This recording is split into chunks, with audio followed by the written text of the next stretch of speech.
Hello दोस्तों, आज की वीडियो में हम आप बात कर लें कि वर्डों के उच्चारण के स्थान के बारे में।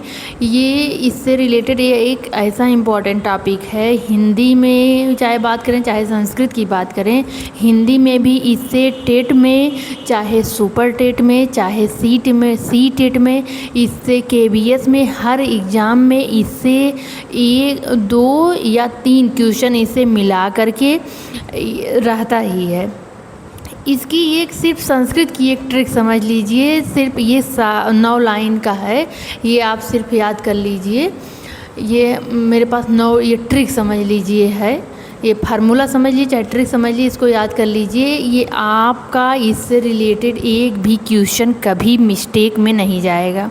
एग्ज़ाम हॉल में आपके बैठने के बाद भी कन्फ्यूजन कितने होते हैं, लेकिन आप इसको अगर एक याद कर लें, एक लाइन का यही सब सिर्फ आप ये याद कर लें। यही 9 पॉइंट हैं। 9 पॉइंट आप याद करके देखिए।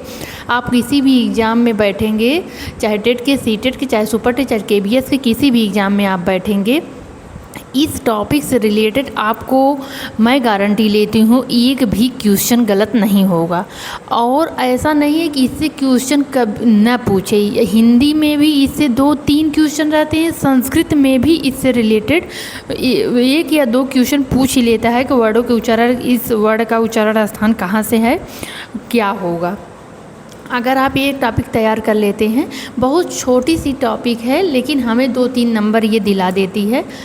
ये सिर्फ आप ये ट्रिक देखिए। वर्डों के उच्चारण स्थान, वर्ण के कुल 7 उच्चारण स्थान हैं, जिसमें आप देख लीजिए। पहला, अगर हम पहले उच्चारण स्थान की बात करें, जैसे इसमें पहला है अकूह विसर्जिया नाम कंठ। सिर्फ यही याद करना है, एक ट्रिक समझ लीजिए। अकूह विसर्जनिया नाम कंठ। अगर आप यही एक लाइन याद कर लेते हैं तो आप इसमें बता देंगे कौन कौन से वर्ड कहाँ कहाँ से उच्चारित होते हैं। जैसे अकूह विसर्जनिया नाम कंठ, तो अकूह से मतलब देखिए इसमें अ आया है, तो अ और आ 2 वर्ड आ गए। अ और आ 2 वर्ड इसमें आ गए।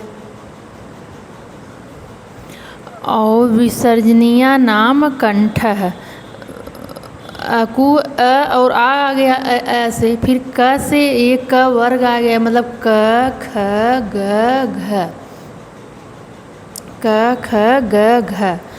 और अकू ह से इसमें ह आ गया, यानी कि अकू विसर्जनिया नाम कंठ, यानी कंठ से हम अ बोलते हैं, आ बोलते हैं। क वर्ग में जो 5 वर्ड आते हैं, क ख ग घ अंग, और ये ह, इतने मतलब हो गए 5, 2, 7, 1, 8 वर्ड हम कंठ से बोलते हैं। कंठ के कितने वर्ड? 8 वर्ड हैं। वो कौन कौन से हैं? अ है, आ है, क वर्ग है और ह है।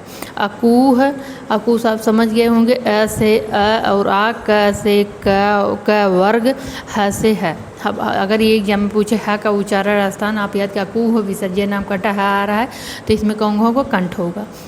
बहुत ही कम समय में एग्ज़ाम में आप ये सॉल्व कर सकते हैं।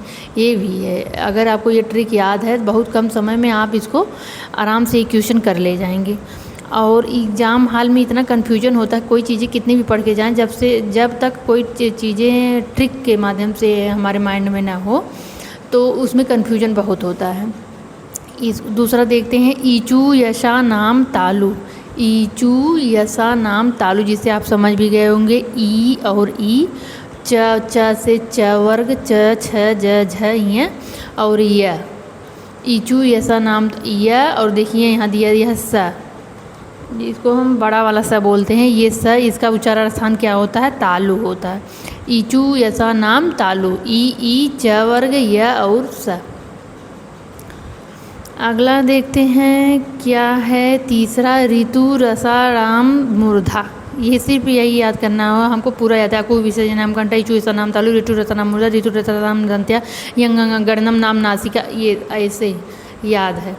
इससे हमको ये चीज़ें पढ़ने नहीं, याद करनी नहीं पड़ती, आराम से ये याद हो जाए। ऋतु रसा नाम मूर्धा से, यानी री और री और ट वर्ग, ट ठ ड ढ य और र और स, देखो, री री ट वर्ग ट ठ ड ढ र र और स, इसका उच्चारण स्थान क्या होता है? मूर्धा। मूर्धा से इसका उच्चारण स्थान हम करते हैं।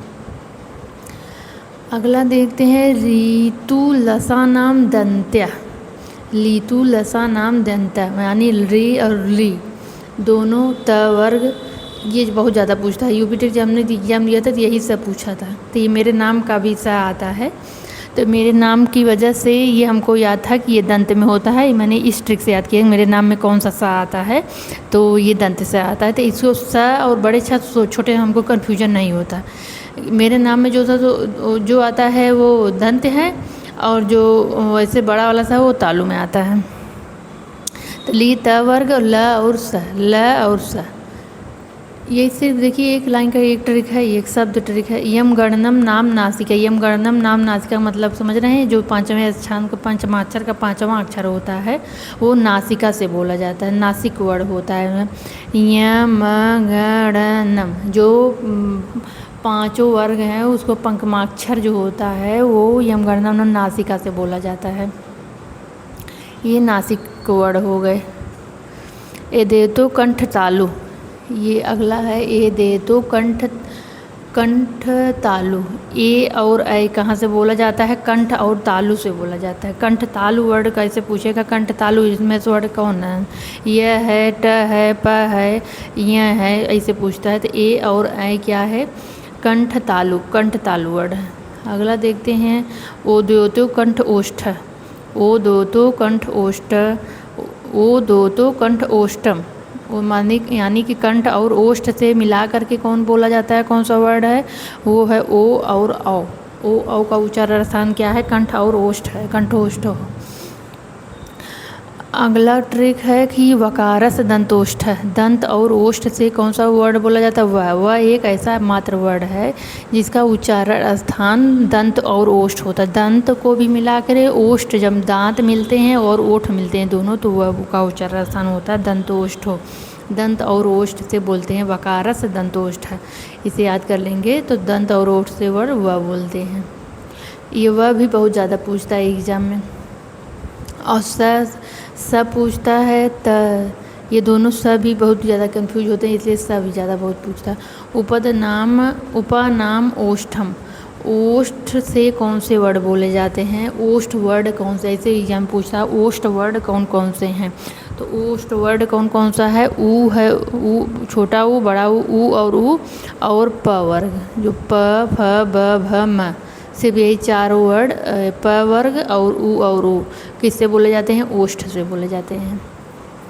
आशा करती हूँ कि आपको ये जो मेरा ट्रिक है ये आपको समझ में आ गया होगा। अगर ये आप ट्रिक याद कर लीजिए, आप कितना भी इसको याद करके जाइए, कितना भी आप इसको याद करके जाएंगे, लेकिन ये गलती इससे हो ही जाती है। लेकिन ये ऐसे पढ़ के आप अगर जाते हैं तो आपको मिस्टेक होने की मैं करती हूँ कि 1% चांस नहीं रहते हैं, मिस्टेक हो जाएगा। इससे आप अगर याद करके जाते हैं, अकु विसर्जय नाम कंठा, इचु ऐसा नाम तालु, ऋतु रसा नाम मूर्धा, लितु रसा नाम दंता, यम गणनम नाम नासिका, इदे तो कंठोष्ठ, उदो तो कंठोष्ठ, वकारस दंतोष्ठ, वकारस से व का उच्चारण दंतोष्ठ होता है। उपमान नाम ओष्ठम, ऊ और ऊ। प वर्ग इसमें आता है ओष्ठम। प वर्ग भी बहुत ज़्यादा पूछता है, प वर्ग पूछता है। ये बड़ा सा छोटा सा भी बहुत बार पूछा है, और ये त भी पूछता है अक्सर, ये वह पूछता है। यही सब ज़्यादा प्रचलित हैं कि ये एग्ज़ाम में अक्सर पूछते हैं, इसे क्वेश्चन बनता ही बनता है।